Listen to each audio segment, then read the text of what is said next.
stolen as a child, locked away in a tower. But the memories came back. Faces, voices, a life that wasn't hers. She rebelled. She cut her golden hair, and Mother Gothel struck back, spitting out the truth before leaving her to rot.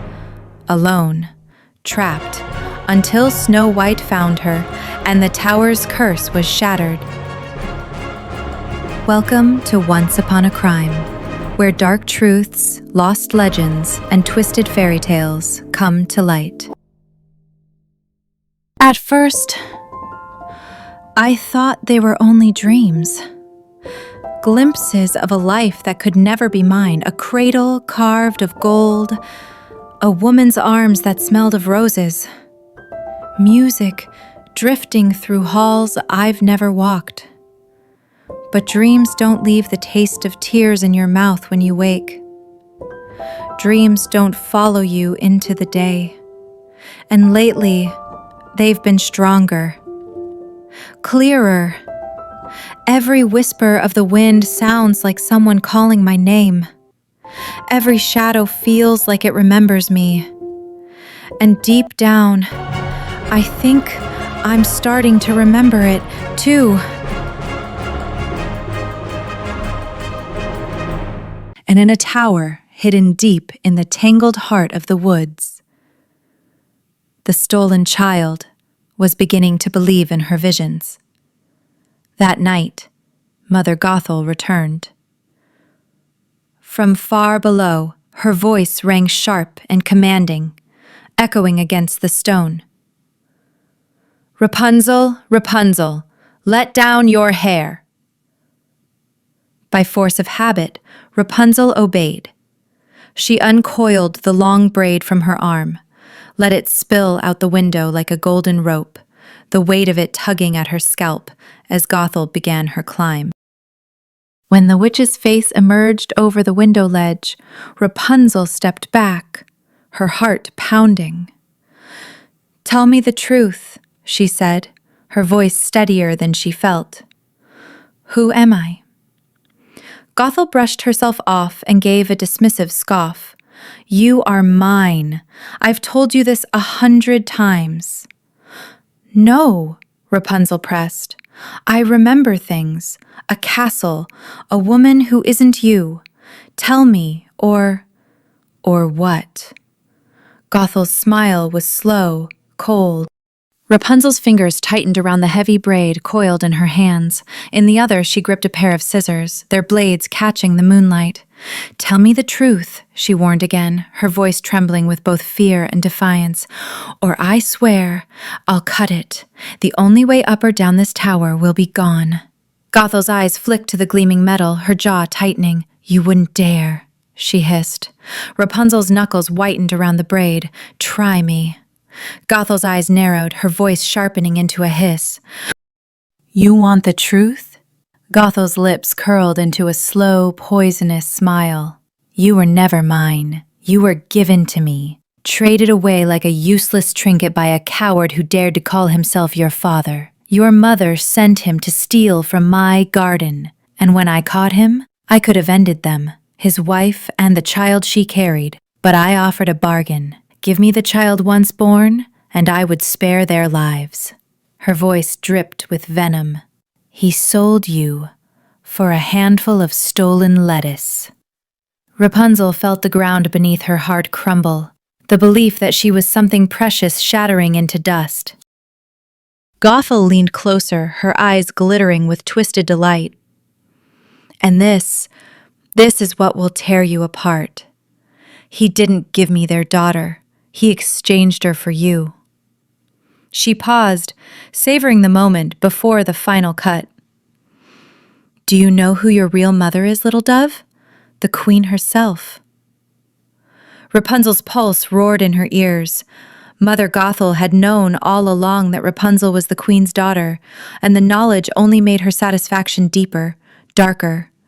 There was a cruel pleasure in it, a perverse fulfillment in holding the power to shatter a princess's life, strand by strand, until nothing remained but despair. Gothel stepped closer, lips curling. Yes, you are a princess, Gothel sneered, each word laced with venom. But what does it matter? A wretch born of thieves wears your crown now, lives your life, basks in the love that should have been yours. And you? You will rot here in these cold stone walls until the world forgets you ever existed. No one will climb for you. No one will ever find you. The fire in Rapunzel's chest exploded. Snip! The scissors in Rapunzel's hand sliced clean through her braid. The golden rope fell to the floor between them, like the body of a slain serpent. The only way in or out of this tower is my hair, Rapunzel said, her voice cold enough to cut stone. And now, we're both prisoners.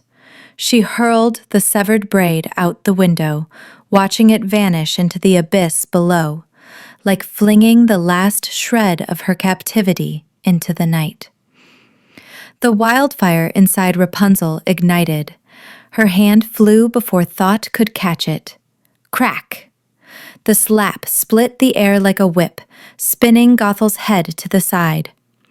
Gothel's breath hitched, her eyes narrowing to slits. I could kill you for what you've done, she hissed, her voice low and curling with malice. Then her lips twisted into a slow, cruel smile. But where's the fun in that? No, you'll die here anyway, alone, forgotten, with nothing but your walls and your screams. Gothel straightened slowly, that wicked smile still carved into her face. But now it was different, hungrier.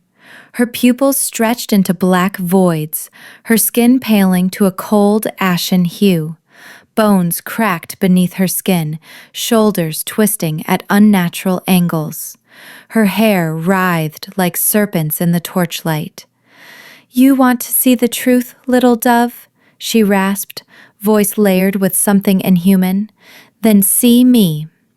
Her body collapsed inward, melting into a swarm of black feathers that exploded into the air with a deafening rush. The storm of wings filled the room, shadows slicing across the walls.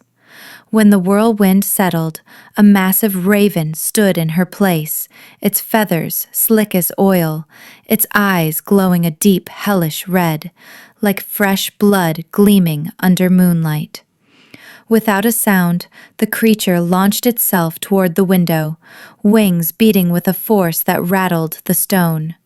Mother Gothel, the witch, vanished into the night, swallowed by the darkness beyond the tower. Rapunzel stood frozen, her breath trembling in her chest. A witch! All this time, Gothel was a witch. The truth sank into her bones, colder than the stones beneath her feet. She remembered the wooden box. Desperate, she scanned the dim corners until her eyes caught its outline, half buried in shadow. Crawling toward it, she yanked it free and wrenched it open, her fingers trembling. Inside was a worn scrap of cloth, its edges frayed, her name, Rapunzel. A bitter thought slipped through her mind. Good thing that witch didn't take it. She seized it and pressed it to her chest. The fabric was soft, almost warm, as though it carried a heartbeat of its own. Maybe there was magic in it. Some hidden thread of power waiting to be awakened. Or maybe it was nothing at all, just a relic of a life stolen from her. But it was hers, the only proof of who she truly was. Her grip tightened until her knuckles ached, as if the cloth could anchor her to herself, as if it alone could keep the world from swallowing her whole.